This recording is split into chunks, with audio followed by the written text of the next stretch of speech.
مجھے کبھی سنا نہیں گیا تھا ملکہ۔ ابا ممی سب نے مجھے سنایا، میرا اسکول، میری پسند ناپسند، دوست، کالجز، سبجیکٹس انہوں نے طے کیے۔ جب جب میں کوئی فرمائش ظاہر کرتا مجھے بس سنایا جاتا تھا۔ میں سننے کا اتنی عادی ہو گیا تھا کہ اپنی کہتے ہوئے ڈر لگنے لگا تھا۔ میں ڈم تھا۔ اب تم کون سا ارسطو کے جانشین بن گئے ہو؟ کیس نے مدعا اٹھایا جسے نظر انداز کیا گیا۔ براق شیزل کو دیکھ رہا تھا اور شیزل اسے۔ آس پاس کی دنیا بے معنی تھی۔ میں نے کبھی ایک فیری ٹیل جیسی زندگی نہیں دیکھی، لیکن میں چاہتا تھا تم دیکھو۔ بس یہی ہے میری طرف کی کہانی۔ اس نے کندھے اچکائے۔ شیزل نے گہری سانس لی۔ میں اسلام قبول کر رہی ہوں، تمہارے لیے نہیں، اپنے لیے۔ براق کے الفاظ منہ میں ہی رہ گئے۔ میں اسٹریٹ ہوں براق، باتیں دل میں رکھنا، کینہ بغض پالتے رہنا یہ مجھ سے نہیں ہوتا۔ میں بات کر کے بات جاری رکھتی ہوں یا ختم کرتی ہوں، اس لیے تم آئندہ مجھ سے باتیں نہیں چھپاؤ گے۔ لکھوا کر رکھ لو، یہ چھپائے گا۔ تمہارے لیے تو بہت سارے لڑکے ہیں یار، اس کے ساتھ وقت کیوں برباد کر رہی ہو؟ میرا ایک دوست ہے، تم ایک بار اس سے مل لو۔ مہدی آگے کو ہو کر بڑی ہمدردی سے کہنے لگا۔ شیزل مسکرائی، وہی اس کی کھپتی مسکراہٹ، پھر تھوڑا سا آگے ہو کر مہدی کے کان کے پاس جھکی۔ کیا میں ان دونوں کو بتاؤں کہ دی شریف النفس مہدی کمبیر زینیہ حاکم سے نکاح کر چکا ہے؟ بس اتنا کہہ کر وہ پیچھے ہوئی۔ مہدی کی رنگت فک ہوئی۔ وہ بادقت مسکراتے ہوئے پیچھے ہٹا۔ اللہ جوڑی سلامت رکھے، کہتے ہوئے وہ تیز تیز قدم لیتا سلائڈنگ ڈور پار کرتا نکل گیا۔ شیزل نے براق کو دیکھا اور بات جاری رکھی۔ تمہیں اپنے یہ سارے چکر ختم کرنے ہوں گے۔ میں تمہارے آس پاس کوئی عورت نہ دیکھوں، اور سب سے بڑھ کر تمہیں مجھ سے مقابلہ کرنا چھوڑنا ہوگا۔ میں تمہیں چند ماہ کے لیے جاننا چاہتی ہوں، اور اس کے بعد ہم شادی۔ وقت برباد کر رہی ہو اپنا، کتے کی پونچھ کبھی سیدھی نہیں ہو سکتی۔ کوئی اچھا لڑکا دیکھو اور شادی کرو، یو ڈیزرو بیٹر۔ براق کچھ کہتا کہ شیزل نے ہاتھ کے اشارے سے اسے چپ کروایا، پھر کیس کی طرف مڑی۔ وہ ذرا سا فاصلے پہ تھا۔ میں بھی یہی سوچ رہی ہوں، آئی ڈیزرو بیٹر۔ پھر کیا خیال ہے، تم شادی کرو گے مجھ سے؟ کیس کے کانوں سے دھوئیں نکلنے لگا تھا۔ تم اور میں تو بالکل ایک جیسے ہیں، قد، آنکھیں، رنگ، عادتیں۔ ہم پرفیکٹ کپل بنیں گے، ہمارے بچے کتنے خوبصورت ہوں گے۔ پھر کیا خیال ہے؟ خدا کا خوف کرو، تم تو میری بہنوں جیسی ہو۔ وہ سرخ ہوتے چہرے کے ساتھ اٹھ کھڑا ہوا۔ تم اور براق پرفیکٹ ہو، شادی کر لو۔ بغیر ان دونوں کو دیکھے وہ تیز تیز قدم لیتے وہاں سے غائب ہوا۔ شیزل نے دونوں ہاتھ جھاڑے۔ خس کم جہاں پاک۔ وہ براق کی طرف مڑی جو کہ خشمگین نگاہوں سے اسے دیکھ رہا تھا۔ شیزل کو کوفت ہوئی۔ کیا؟ اب تمہیں کیا ہوا؟ میرے سامنے کسی سے اتنی فری مت ہوا کرو، میں تمہیں کسی اور کے ساتھ نہیں دیکھ سکتا۔ اوے چل وے ایڈا تو سالار سکندر۔ براق ہنوز اسے خفا خفا نظروں سے دیکھ رہا تھا۔ شیزل نے گہری سانس لی، ہتھیار پھینک دیے۔ اچھا ٹھیک ہے، اب نہیں ہوتی فری بس۔ وہ نرمی سے بولی تو براق کے تاثرات ڈھیلے ہوئے۔ آؤ کہیں کھانا کھانے چلتے ہیں، وہ اپنی جگہ سے اٹھتے ہوئے بولا۔ شیزل بھی ساتھ کھڑی ہوئی۔ اگلے چند پل بعد وہ شیزل کی گاڑی میں بیٹھا تھا۔ وہ گاڑی چلا رہی تھی اور وہ بول رہا تھا اور شیزل سن رہی تھی۔ ہر تھوڑی تھوڑی دیر بعد وہ چھوٹے چھوٹے جواب بھی دیتی تھی۔ کیا براق کو کوئی سننے والا مل گیا تھا؟ آج بڑے دنوں بعد ایک بار پھر بارش ہوئی تھی۔ ساری رات برسنے والی مینا صبح تک جاری رہی، اور پھر وقفے وقفے سے ہوتی بوندا باندی نے موسم اچھا خاصا سرد کر دیا تھا۔ سیاہ رنگ کے اوور کوٹ میں ملبوس، سیاہی ٹراؤزر پہنے اور سر پہ سرخ رنگ کا اسکارف اوڑھے زینیہ حاکم کیسم کے اسٹوڈیو میں بیٹھی تھی۔ لیپ ٹاپ پہ اس کی انگلیاں کھٹ کھٹ چل رہی تھیں۔ دفعتاً گلاس وال سے اس کی نظر باہر پڑی۔ مہدی تیز تیز قدم لیتا کیس کے آفس کی جانب جا رہا تھا۔ زینی اپنی جگہ سے اٹھی اور باہر آ گئی۔ راہداریوں میں آگے کو جاتے مہدی کو آواز دے کر روکا۔ اس نے پلٹ کر دیکھا، ساتھ مسکرایا اور اس کی طرف چلا آیا۔ مجھے آپ سے ایک کام تھا۔ مہدی اس کے قریب آ کر رکا تو وہ کہنے لگی، آپ کے اسپین ٹور کی تصاویر جس فوٹوگرافر نے لی تھیں، کیا آپ میری اس سے بات کروا سکتے ہیں؟ مجھے اس سے کچھ چیزیں پوچھنی ہیں۔ شیور، ویسے تو وہ کافی مغرور آدمی ہے، لیکن میں اسے تمہارا نمبر دے دوں گا، خود ہی تم سے بات کر لے گا۔ اوکے؟ Okay sure. اس نے سر ہلایا اور واپس مڑنے لگی جب مہدی کی پکار پہ رکی۔ تم مجھ سے ناراض ہو کیا؟ وہ جانے کس خدشے کی پیش نظر پوچھ رہا تھا۔ میں نے دیکھا زینیہ، کل اس سیمینار میں ہر کوئی میرے لیے اٹھ کھڑا ہوا تھا، مگر تم نہیں اٹھی۔ ہر کوئی مجھے سراہ رہا تھا، لیکن تم نے کبھی میرے لیے کچھ نہیں کہا، بلکہ کل نہیں۔ وہ آگے کو آیا۔ زینیہ اس کی طرف پشت کیے کھڑی تھی۔ یہ صرف کل نہیں ہوا، یہ ہر بار ہوتا ہے۔ تم کبھی میرے لیے کھڑی نہیں ہوئی، تمہاری آنکھوں میں کبھی میرے لیے ستائش نہیں آئی۔ پرابلم کہاں ہے زینیہ؟ راہداری کے سرے پہ کھڑا سفید اوور کوٹ والا مرد جواب کا منتظر تھا۔ زینیہ نے مڑ کر اسے دیکھا۔ مجھے دیر ہو رہی ہے مسٹر کمبیر، مجھے جانا ہوگا، وہ سپاٹ انداز میں کہتی آگے بڑھی۔ زینیہ حاکم، پرابلم کہاں ہے؟ تم مجھے جواب دیے بغیر یہاں سے جا نہیں سکتی۔ وہ مڑی، اس کی آنکھیں سرخ ہونے لگی تھیں، جبڑے بھنج گئے۔ میں آپ کو جواب دہ نہیں ہوں، آپ کو سراہنے والے ہزار لوگ ہیں، میری کیا ضرورت ہے؟ ہر کوئی زینیہ حاکم نہیں ہوتا۔ وہ جواب دیے بغیر مڑی مگر آگے نہ جا سکی، اس کی کلائی مہدی کمبیر کے ہاتھ میں تھی۔ زینیہ ہل نہ سکی۔ تم نے ایک دن کہا تھا میں پرابلم ہوں، آج میں سننا چاہتا ہوں کیوں، کہاں، کیسے؟ آپ کو پتا ہے پرابلم کہاں ہے؟ پرابلم آپ ہیں مہدی۔ اس نے ہاتھ چھڑوایا۔ مہدی نے چھوڑ دیا۔ آپ کے الفاظ میرے دل پہ اثر کرتے ہیں کیونکہ آپ جھوٹے ہیں۔ جھوٹے انسان کے الفاظ میں تاثیر نہیں رہتی۔ آپ لوگوں کو کہتے ہیں کہ وہ خود کو معاف کریں، کیا آپ نے کبھی خود کو معاف کیا ہے؟ مہدی کا چہرہ سفید پڑنے لگا تھا، لبوں پہ کفل لگ گیا۔ آپ کو اپنے اندر بہت ساری چیزیں پسند ہوں گی، لیکن کیا ہے جس سے آپ کو نفرت ہے؟ مہدی خاموش رہا۔ بتائیں مہدی کمبیر، اپنی کس چیز سے نفرت ہے آپ کو؟ وہ چند پل مزید خاموش رہا، پھر دھیرے سے کہا، میری آنکھ ہے۔ وہ اتنی ہلکی آواز میں بولا کہ بمشکل خود سن سکا۔ مجھے میری آنکھوں سے نفرت ہے، اس نے اعتراف کیا۔ زینیہ اس کے عین سامنے آ کر رکی، اس کی آنکھوں میں آنکھیں ڈالے، اس کے قد کے ساتھ قد ملائے۔ سیاہ سفید مکس ہونے لگا، سنہری سبز گلنے لگا۔ یہ آنکھیں دنیا کی سب سے خوبصورت آنکھیں ہیں۔ مدھم سی سرگوشی پہ مہدی سانس نہیں لے سکا۔ زینیہ حاکم اس کی آنکھوں کو خوبصورت کہہ رہی تھی۔ کسی بھی انسان سے ملتے ہوئے میں سب سے پہلے اس کی آنکھیں دیکھتی ہوں۔ جب میں نے پہلی بار آپ کی آنکھیں دیکھی تھیں، چند پل کے لیے مجھے بس قدرت دکھائی دی تھی۔ ان کا رنگ دیکھا ہے، ان کے اندر انسانیت دیکھی ہے۔ کیا آپ نے ان کے اندر ٹراما اور معصومیت دیکھی ہے؟ نہیں دیکھی ہوگی، کیونکہ آپ نے آج تک آئینے میں اپنی آنکھیں ہی نہیں دیکھی ہوں گی۔ آپ نے خود کو کتنی بڑی اذیت دے رکھی ہے جانتے ہیں؟ اسے ملال ہوا۔ مہدی کے دل کو کسی نے مٹھی میں لے کر دبایا تھا۔ وہ سنہری آنکھوں میں دیکھتا رہا، یہاں تک کہ سبز آنکھوں کے گرد سنہرے دائرے بننے لگے۔ مجھے میری آنکھیں نہیں پسند، اس نے دہرایا۔ آواز کہیں دور سے آتی تھی۔ میری آنکھیں خوبصورت ہو سکتی ہیں مگر آنکھیں نحوست ہیں، مجھے یہی بتایا گیا ہمیشہ۔ وہ گردن جھکائے کھڑا تھا، سبز آنکھوں میں پانی جمع ہونے لگا تھا۔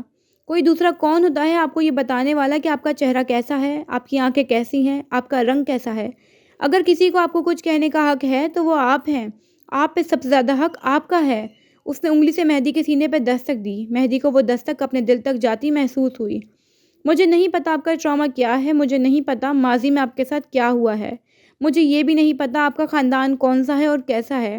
مجھے یہ پتا ہے کہ مہدی کمبیر ایک اچھا انسان ہے، آنریبل، نفیس، رحم دل اور خوبصورت بھی۔ میں بس یہ جانتی ہوں کہ جو گلٹ آپ کے اندر سے کھا رہا ہے اس میں آپ بے قصور ہیں، اور اگر قصوروار تھے بھی تو اب وقت آ گیا ہے کہ آگے بڑھ جائیں، موو آن کیا جائے۔ موو آن زندگی سہل کر دیتی ہے مہدی۔ میں قصوروار ہوں، میں نفرت ڈیزرو کرتا ہوں، میں نے کئی انسانوں کو نقصان پہنچایا ہے، مجھے کفارہ ادا کرنا ہے۔ اس نے ہمیشہ کی طرح الزام اپنے سر لیے۔ اور کتنا کفارہ؟ وہ دو بدو بولی۔ ایسا کون سا کفارہ ہے جس نے آپ کو اپنی ہی آنکھوں سے نفرت کروا دی، جس نے آپ کو اندر سے کھوکھلا اور بسمل بنا دیا؟ ہر غم کی ایک مدت ہوتی ہے، ایک ایکسپائری ڈیٹ، اس کے بعد غم ناسور بن جاتا ہے، انسان کو ختم کرتا جاتا ہے۔ آپ کے لفظ ساری دنیا کے لیے مرہم ہو سکتے ہیں، لیکن آپ کے الفاظ زینیہ حاکم کے دل پہ نہیں اترتے، اور دنیا میں ایسی کئی زینیہ حاکم ہوں گی جنہوں نے آپ کی آنکھوں میں سب پڑھ لیا ہوگا۔ کیا کبھی کسی زینیہ نے آپ کو آئینہ نہیں دکھایا؟ مجھے کچھ نہیں سننا، وہ عجیب سی آواز میں بولا، گویا بھی ہوش آیا ہو۔ مجھے معلوم ہے میں نے کیا کیا ہے، تم مجھے مینیپولیٹ نہیں کر سکتی۔ وہ تیز تیز قدم لیتا آگے بڑھ رہا تھا جب زینیہ نے اسے عقب سے نہیں پکارا۔ وہ ان لوگوں کی مدد کرتی تھی جو اس سے مدد مانگتے تھے۔ وہ دور جا رہا تھا، اسے زینیہ کو نہیں سننا تھا مگر وہ کہہ رہی تھی، اسے کہنا تھا۔ اپنی آنکھوں میں دیکھیں، ہر روز دیکھیں، پہلے مجرم دکھے گا، پھر ملزم اور پھر مظلوم۔ آہستہ آہستہ آپ کو ان آنکھوں سے محبت ہوگی۔ وہ چلا گیا تھا آوازوں کی باز گز سے دور، بہت دور۔ زینیہ تعصب سے اسے جاتے ہوئے دیکھتی رہی۔ کچھ لوگوں کے لیے واقعی دل سے افسوس ہوتا ہے۔ راہداریوں سے دور باتھ روم کے آئینے کے سامنے کھڑا مہدی کمبیر شل تھا، اس کی رنگت نچڑ چکی تھی، آنکھوں کی جوت بجھتی گئی تھی۔ وہ واش بیسن پہ جھکا ہوا تھا، پانی کی بہتی دھار سے ہتھیلی کے پیالے بھر لیے اور چہرے پہ پانی مارا۔ اسے اپنی آنکھیں اور دل جلتا محسوس ہوا، اس کا ذہن کسی اور منظر میں کھویا ہوا تھا۔ ایک سبز آنکھوں والی عورت پلنگ پہ کروٹ کے بل اس کے ساتھ لیٹی تھی، اس کی آنکھیں سبز تھیں، کائی جیسی سبز۔ تمہاری آنکھیں دنیا کی سب سے خوبصورت آنکھیں ہیں مہدی۔ ممی، ان میں کچھ بھی اسپیشل نہیں، دنیا میں کئی لوگوں کی ایسی آنکھیں ہیں۔ بچہ مسکرا کر بولا۔ ہاں، ماں مسکرائی تھی اور جھک کر اس کی آنکھوں کو باری باری چوما۔ ہر کسی کے پاس ایسی آنکھیں نہیں ہوتی، بات رنگ کی نہیں ہے، تمہاری آنکھوں کو خوبصورت قدرت بناتی ہے، انسانیت اور معصومیت۔ تمہاری آنکھیں آنریبل ہیں مہدی، ہر انسان کی آنکھیں اتنی خوبصورت نہیں ہوتی۔ منظر پانی کے بلبلے کی طرح غائب ہوا۔ آج تک کسی نے یوں مہدی کی آنکھیں نہیں پڑھی تھیں۔ اس کی ماں کے بعد زینیہ وہ پہلی عورت تھی جسے ان آنکھوں میں رنگ کے علاوہ کچھ نظر آیا تھا۔ مرد ہر عورت میں اپنی ماں کا عکس دیکھتا ہے۔ اپنی 26 سالہ زندگی میں کسی نے مہدی کی آنکھوں میں ویسے جھانکا تھا جیسے اس کی ماں نے۔ اس کی ماں کے بعد آج تک اسے کسی کے الفاظ سکون نہیں پہنچا سکے تھے، مگر زینیہ نے اسے آج سکون دیا تھا۔ وہ جن سوالوں سے بھاگنے کے لیے اس نے 55 ملک گھوم لیے تھے، آج اسے ان کے جواب ملے تھے۔ زینیہ حاکم آج سے اس کے لیے عام عورت نہ رہی تھی، آج سے مہدی کمبیر نے اسے دل کے ایک اعلیٰ خانے میں رکھ دیا تھا، اونچا اور اعلیٰ۔ کئی لمحے بعد اس نے آنکھیں اٹھا کر آئینے میں دیکھا، دبتا سانولا رنگ، مناسب نقوش، ماتھے پہ گرتے گیلے بال اور سبز آنکھیں۔ اس نے اپنی آنکھوں کو دیکھا اور اس کے ذہن میں جھکر سے چلنے لگے۔ منظر ٹوٹ پھوٹ کر اس کی یادداشت کا حصہ بننے لگا۔ تم نحوست ہو مہدی، تم مر کیوں نہیں جاتے؟ تمہاری سبز آنکھیں، آپ کی آنکھیں، مجھے تمہاری آنکھوں سے نفرت ہے، تم نے میرے بابا کو مارا۔ آپ کی آنکھیں خوبصورت ہیں۔ سبز قدم۔ اس نے کانوں پہ ہاتھ رکھ لیے، آنکھوں سے پانی کے قطرے بہنے لگے۔ آپ کی آنکھیں دنیا کی سب سے خوبصورت آنکھیں ہیں۔ اسے اپنی آنکھیں مجرم لگی تھیں، مگر کم از کم اس نے آج اپنی آنکھیں دیکھی تھیں۔ وقت لگتا ہے، ہیلنگ وقت لیتی ہے، مہدی کا وقت آ چکا تھا۔ کانفرنس روم کی پاور چیئر پہ بیٹھا کیس تنقیدی نظروں سے اس اسنیک پیک نامی بلا کو دیکھ رہا تھا۔ کمرے میں نیم اندھیرا تھا، واحد روشنی اسکرین پہ چلتی ویڈیو کی تھی۔ کسی نیٹ فلکس سیریز کی جیسے شروعات تھی، ہر کسی کی آنکھیں اسکرین پر ٹک کر رہ گئیں۔ زینیہ ریموٹ ہاتھ میں لیے کھڑی تھی۔ دیوار سے لگ کر کھڑی لڑکی کا تنفس غیر ہموار تھا، اے سی کے باوجود اسے ٹھنڈے پسینے آ رہے تھے۔ کیس کی بے تاثر نظریں اسکرین پر جمی تھیں۔ سب سے پہلے جعلی حروف میں BQ لکھا آیا تھا۔ لوگوں کی آنکھیں ایک نقطے پہ جم گئیں۔ اس کے بعد 10 سیکنڈ کا ایک بلیک اینڈ وائٹ کلپ تھا جس میں کوئی ڈیزائنر سر ہاتھوں میں دیے ہوئے تھا تو کوئی آنکھوں میں چمک لیے اپنے بنائے گئے ڈیزائن کو دیکھ رہا تھا۔ آس پاس کاغذ بکھرے پڑے تھے اور ایک آدمی گردن ٹھلکائے مجسمے کے اوپر چڑھائے لباس پہ موتی لگا رہا تھا۔ کئی ڈیزائنرز کی آنکھوں میں زخمی مسکراہٹ تھی۔ ویڈیو آگے بڑھی، اسکرین پہ ایک بار پھر چند الفاظ آئے۔ قیسم، ایک برانڈ نہیں، قیسم، خواب، جنون، خوبصورتی، بلندی، محبت۔ اسکرین ایک بار پھر سیاہ سفید ہو گئی۔ ہر لفظ کے ساتھ اسکرین پہ ایک سے ایک شاہکار ڈیزائن آ جاتا تھا۔ جس وقت اسکرین پر الفاظ آتے، اسکرین سیاہ و سفید ہو جاتی، پھر اگلے لمحے کوس و قزح کے تمام رنگ چھا جاتے۔ ویڈیو اختتام کو آنے لگی تو قیسم کے تمام ڈیزائنرز ایک ساتھ کھڑے نظر آئے۔ ان سب کی آنکھوں میں چمک تھی، ہاتھ میں کاغذ، قلم، رنگ۔ جلد آ رہا ہے۔ اسکرین پہ آنے والے آخری الفاظ یہی تھے اور پھر اسکرین سیاہ پڑ گئی۔ A short film by زینیہ حاکم۔ آخری الفاظ سیاہ اسکرین پہ سنہرے حروف میں جگمگائے۔ زینیہ نے بے اختیار اپنے دل پہ ہاتھ رکھا، نم ہوتی آنکھیں صاف کیں۔ اسکرین پہ باقی ٹیم کے بھی نام تھے۔ کمرے میں روشنی چھا گئی۔ کانفرنس روم میں بیٹھا ہر ڈیزائنر تالیاں پیٹ رہا تھا، ہر ایک کی آنکھوں میں ستائش تھی۔ زینیہ عقب میں کھڑی نم ہوتی آنکھوں سے اپنی بلندیاں دیکھ رہی تھی، اپنے 15 دن کی بغیر سوئی راتوں کا ثمر، بھوک پیاس اڑائے رکھنے کا اجر آج اسے مل رہا تھا۔ اسکرین پہ آتا اس کا نام، اسے اس نام پہ فخر ہوا۔ اس نے نظریں ایک طرف کو موڑیں، کیا سنجیدہ نظروں سے اسے دیکھ رہا تھا۔ زینیہ اسے دیکھتی رہی اور وہ مسکرایا تھا۔ زینیہ کو اس کی آنکھیں بھی مطمئن لگیں۔ اپنی جگہ پہ بیٹھے اس نے زینیہ کی جانب تھمز اپ کا نشان کیا۔ گڈ جاب زینیہ حاکم، وہ یک ٹک اسے دیکھتے بلند آواز میں بولا۔ انعام کے طور پہ اس آفس میں تمہارے لیے چائے کی نہر بہائی جانی چاہیے، کسی نے اعلان کیا تو زینیہ ہنس پڑی، وہ بھی ہنسا تھا۔ ان دونوں کے ساتھ ساتھ سارا کانفرنس روم ہنسا تھا، مگر جو اسپارکل ان دونوں کی آنکھوں میں تھا وہ باقی سب کے پاس مفقود تھا۔